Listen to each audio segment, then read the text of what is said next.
예, 안녕하십니까. 정무섭 교수입니다. 오늘은 글로벌 가치사슬 변화에 따른 투자 유치 전략에 대해서 말씀을 드리도록 하겠습니다. 주요 내용은 3개 정도로 나누어질 수 있는데요. 먼저 기존 연구에 대해서 글로벌 밸류 체인이 어떻게 바라보고 있는지에 대해서 한번 살펴보고요. 그 다음에 이제 저희들이 이 관심을 갖고 있는 FDI 관점에서 GVC 변화를 어떻게 봐야 될 것인가 하는 분야에 대해서 잠시 살펴보고, 그 다음에 핵심적인 내용으로는 이 혁신 글로벌 밸류 체인 참여와 고도화라는 게 핵심 키워드라고 생각되어지는데요. 이와 관련된 우리의 투자 유치 전략에 대해서 조금 더 긴 부분을 할애해서 살펴보도록 하겠습니다. 먼저 이제 기존 연구에 나타난 글로벌 밸류 체인 동향의 변화에 대해서 한번 살펴보도록 하겠습니다.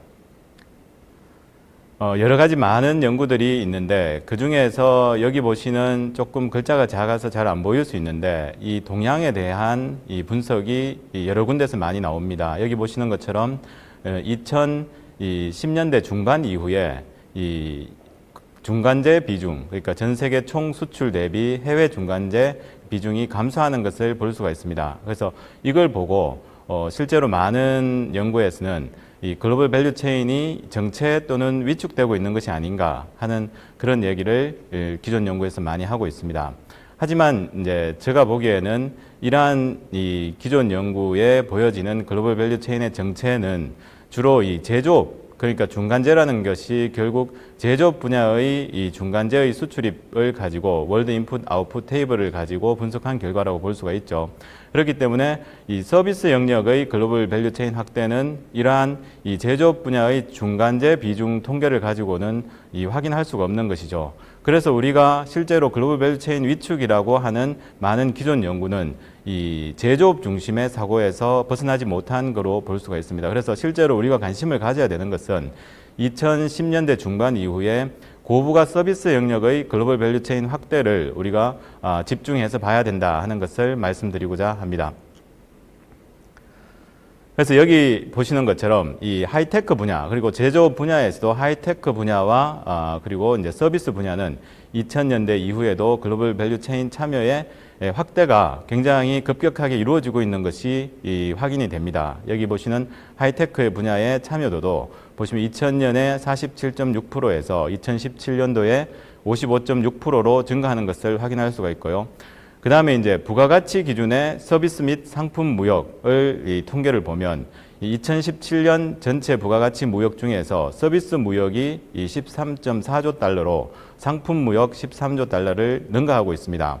그 중에 이제 디지털 서비스와 제품에 부과된 서비스, 그리고 서비스 무역의 이런 두 개 영역이 전체 서비스 무역의 56%를 차지하고 있는 것을 여러분들이 데이터를 통해서 확인할 수가 있습니다. 그것은 무슨 말이냐면 전체 부가가치를 전 세계 이제 글로벌 밸류 체인에서 창출하는 가운데서 제조업 분야보다 서비스 쪽의 부가가치가 지금 더 커졌다는 것을 확인할 수가 있죠. 그러면 당연히 우리나라 입장에서도 무역이나 통상 쪽의 관심을 이 제조업 분야의 중간재 이전을 통한 트레이드를 통한 이 게인스 오브 트레이드, 무역의 이익뿐 아니라 요즘에는 이 고부가 서비스 영역, 특히 하이테크 분야와 연계되어 있는 이런 고부가 서비스 영역의 글로벌 밸류 체인 확대에 대해서 우리가 관심을 가져야 된다는 것을 이 통계를 통해서 우리가 확인할 수가 있을 거라고 볼 수 있습니다.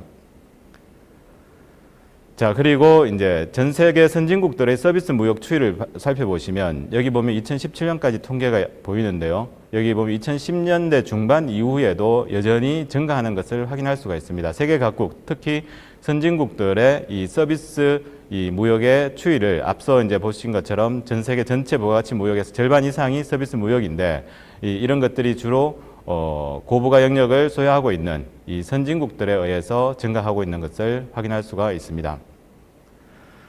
자, 여기까지 대체적으로 글로벌 밸류 체인 변화에 대해서 살펴봤는데요. 그러면 우리가 관심을 갖고 있는 FDI 관점에서 글로벌 밸류 체인 변화를 다시 한번 살펴보도록 하겠습니다.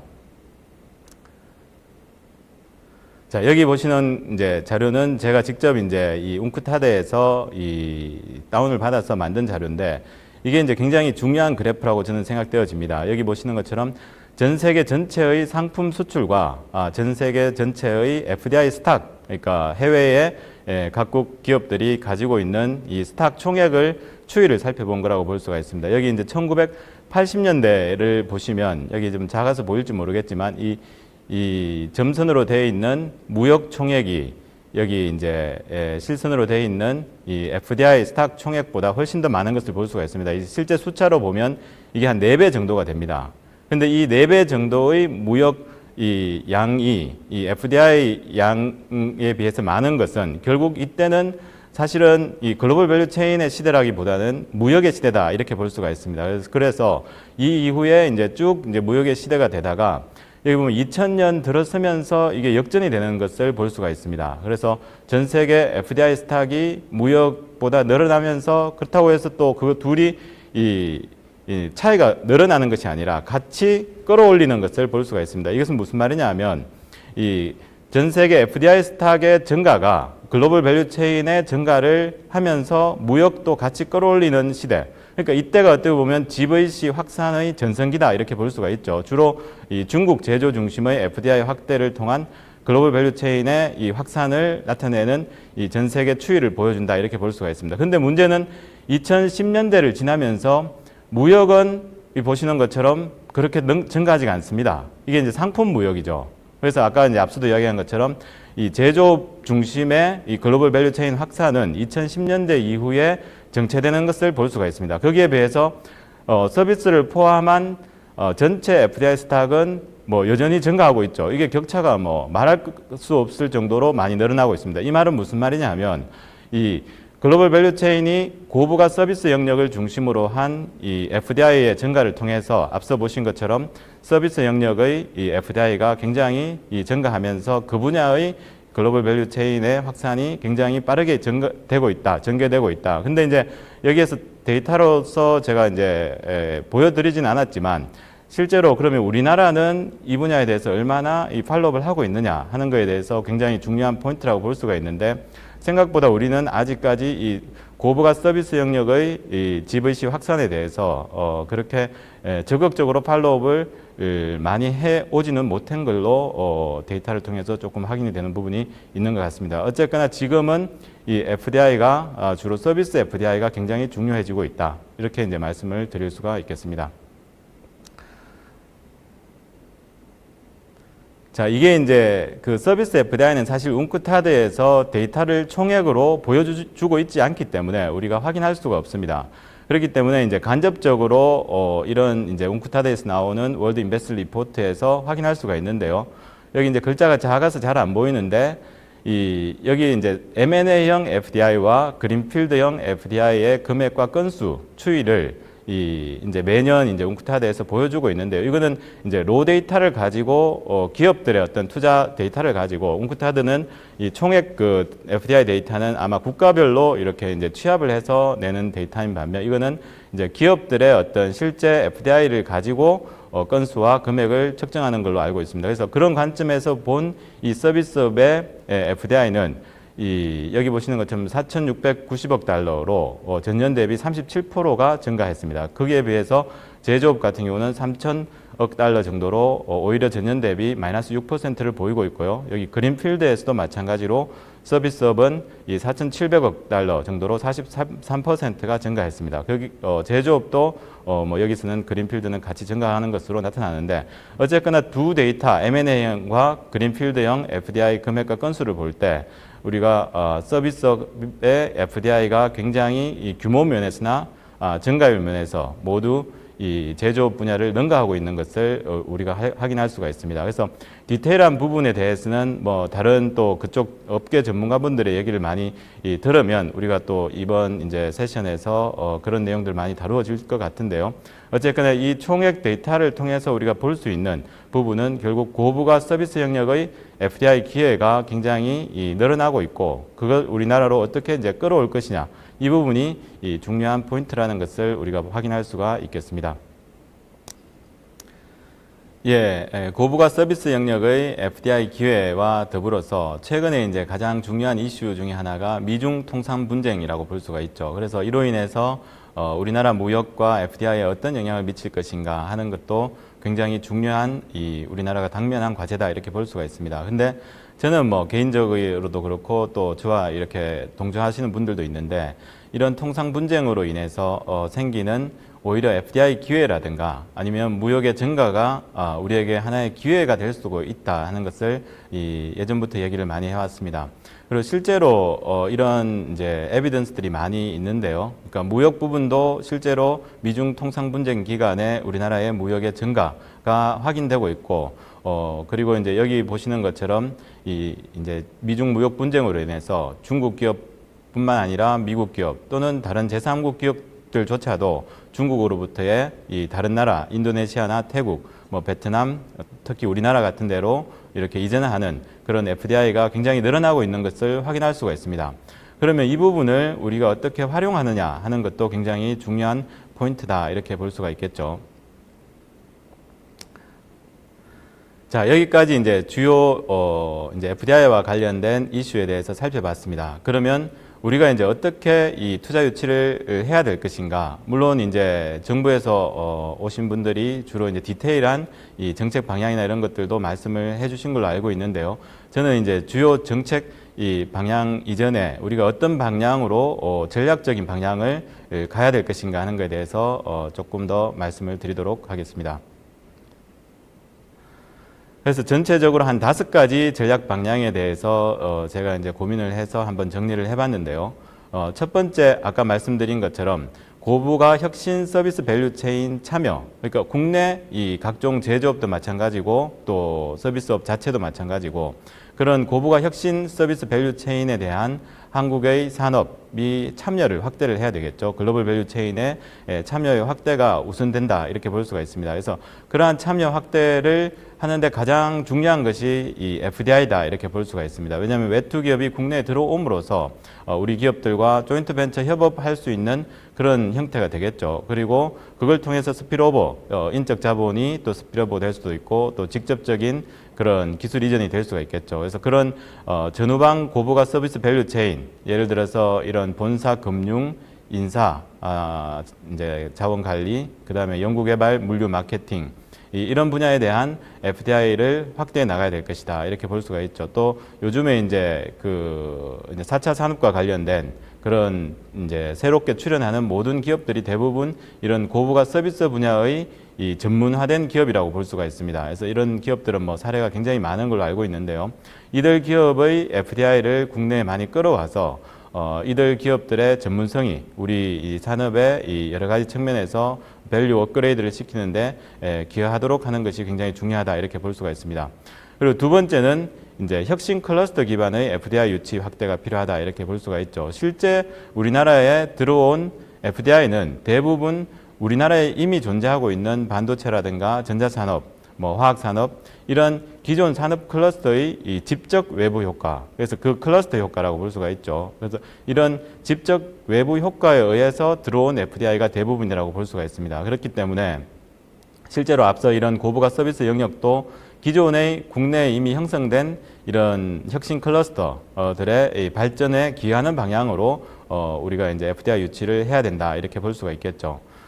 그리고 세 번째로는 이 조금 더 이론적인 측면에서 봤을 때 이 GVC 변화 요인을 앞서 뭐 고부가 서비스 영역 또는 미중 무역 분쟁 이런 측면의 어떤 다양한 변화 요인을 OLI, 그러니까 투자 측면에서 오너십 어드밴티지, 로케이션 어드밴티지, 그리고 네이버 우위 이라는 세 가지의 우위 요소를 기반으로 엔트리 모드라 그러죠. 그래서 투자가 처음에 이루어질 때 이 필요한 세 가지 우위라는 측면에서 이 OLI 이론이 굉장히 뭐 여러분들 다 알고 있는 이제 유명한 이론인데요. 그래서 이런 이론의 관점에서 어떤 FDI 기회가 있는지를 제가 이제 조금 분석을 해봤는데 뒤에서 이제 슬라이드를 통해서 살펴보면 그런 관점에서 이 OLI 관점에서 우리가 이 여러 가지 기회들을 발견할 수가 있겠다는 생각을 해봤고요.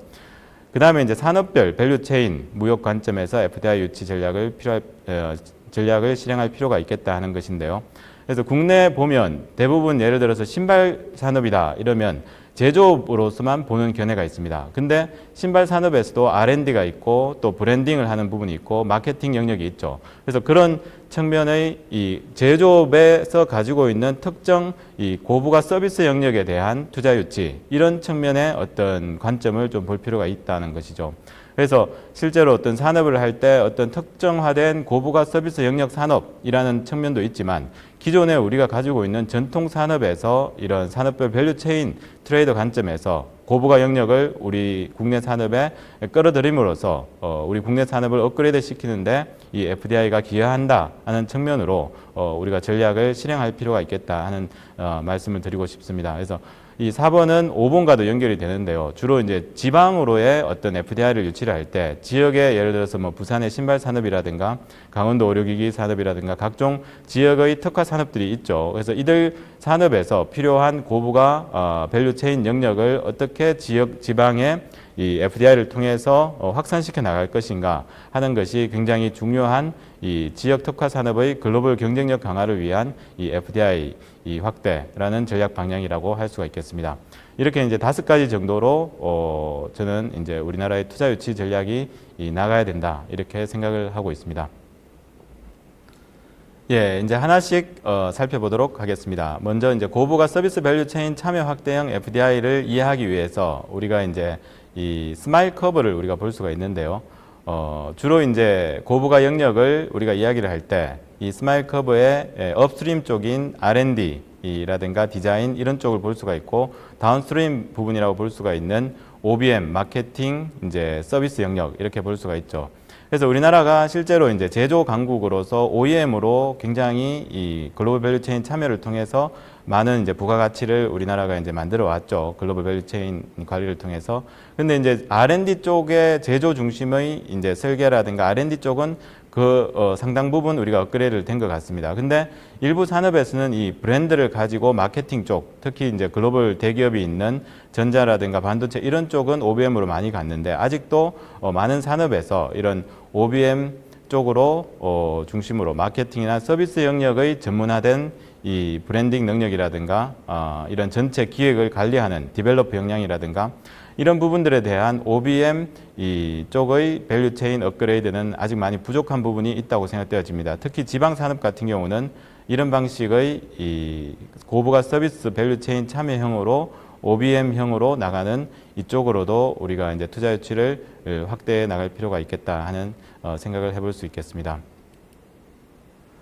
자, 이런 측면에서 우리가 예를 들어서 부산의 신발 산업과 관련돼서도 실제로 부산의 신발은 전 세계 상당한 브랜드 기업들의 이 제조를 다 담당하고 있다, 이렇게 볼 수가 있죠. 물론 제조 공장은 해외 나가 있지만 실제로 소재라든가 R&D라든가 이런 부분들은 아직 여전히 부산에서 많은 역할을 수행하고 있는 것을 알 수가 있습니다.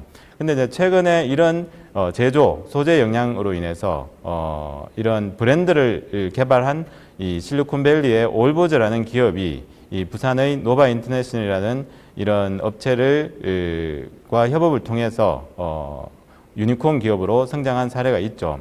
그래서 실리콘밸리의 이 신발 업계의 이 애플이다, 이런 별명까지 이제 우리가 갖고 있는데요. 여기 보시면 오바마 전 대통령 또는 뭐 디카프리오 이런 사람들의 투자를 받으면서 현재는 한 1조 6천억 정도의 이 시가총액을 달성하고 있습니다.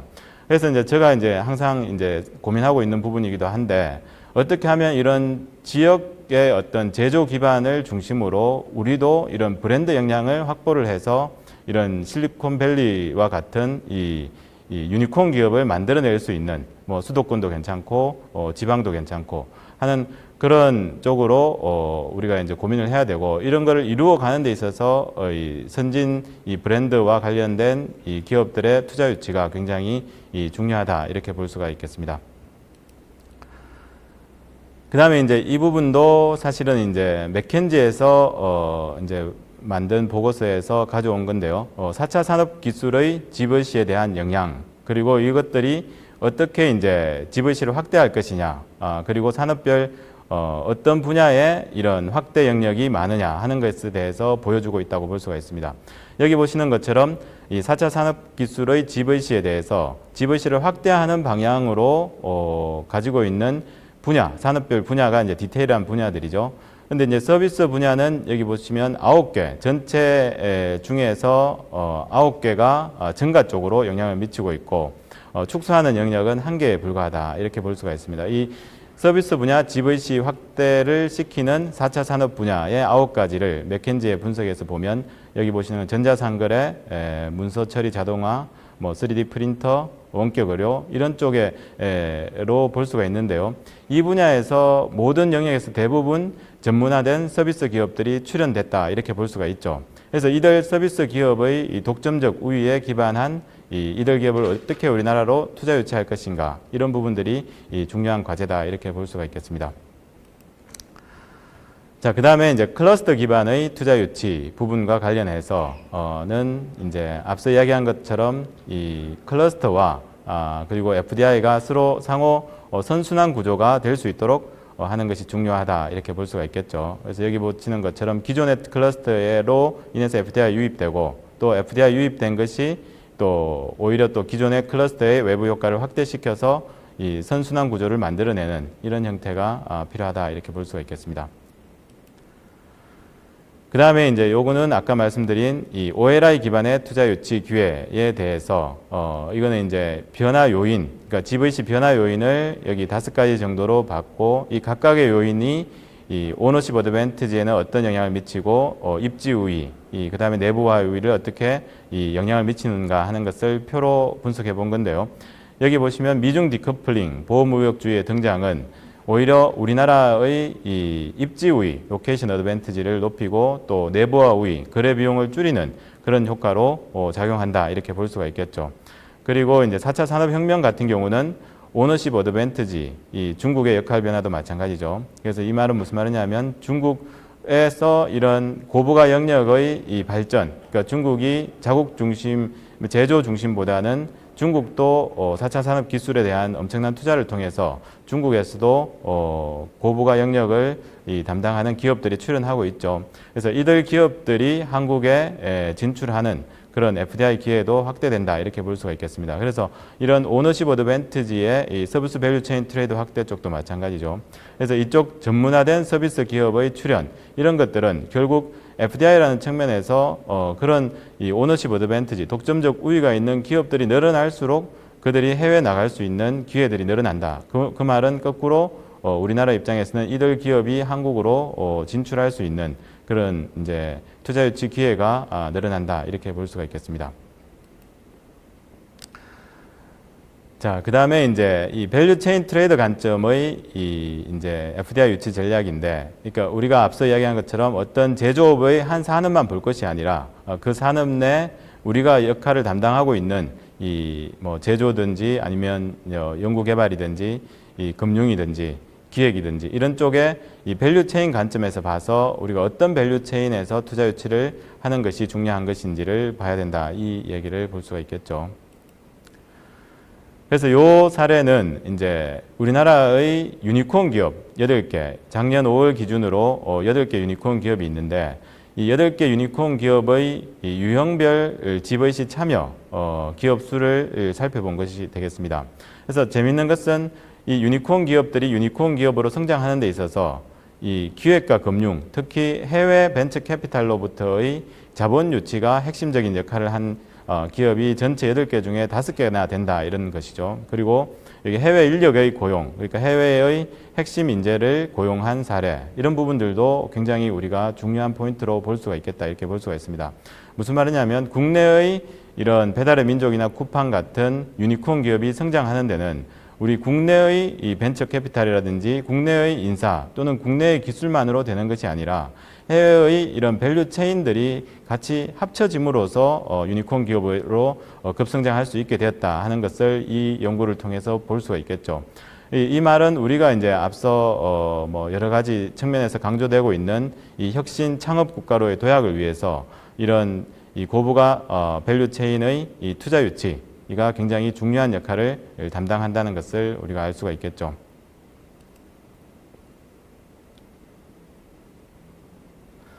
자, 이거는 이제 마지막으로 지역의 이 특화 산업의 글로벌 경쟁력 강화를 위해서 우리가 이제 투자 유치를 확대해야 된다 하는 이야기인데요. 앞서 여러 가지 얘기를 많이 했기 때문에 넘어가도록 하겠습니다. 자, 여기까지 제가 간단하게 서비스 밸류 체인의 이 고부가 서비스 영역의 FDI가 중요해지고 있다 하는 얘기와 그것을 유치하기 위해서 우리가 어떻게 해야 되는지 전략 방향에 대해서 간단하게 말씀을 드렸습니다. 예, 여기까지 하겠습니다. 예, 고맙습니다.